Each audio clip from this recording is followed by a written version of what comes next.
Hello. हा hello, बोल ना ग. कुठे? कामावरती आहे का ग? कधी येणार आहे? नेहमीच्या टायमिंगला येणार आहे. कामाचं बोल पटकन, काम करतोय मी. ते जाऊ देत. आज काय आहे माहितीये का तुम्हाला? काय आज? मला काय माहिती आज काय आहे? काय यार, तुम्हाला आज काय ते माहित नाही? हे बघ, तू टाइमपास साठी फोन केला असेल ना. मी खरंच फोन ठेवता, मला लय काम आहे एकतर. बोल पटकन. यार आज काय आहे? काय आहे?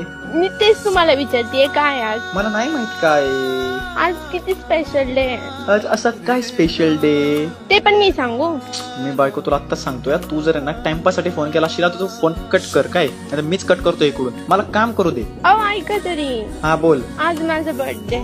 अरे बापरे, सिरियसली? अरे मला खरंच नव्हतं माहित. Sorry sorry sorry. कसं माहिती असणार? अरे अरे सॉरी सॉरी सॉरी सॉरी. एक मिनिट थांबा, माझं काम आहे. हा बोल. खरं तुझा बर्थडे आज? अरे मी खरंच विसरून गेलतो. मला खरंच नव्हतं माहित. कामाच्या गडबडीमध्ये मला समजतच नाही तुझा बर्थडे आहे म्हणून. तुमचं माझ्यावर प्रेमच नाहीये. असं काही नाहीये बाई. आपण संध्याकाळी मस्त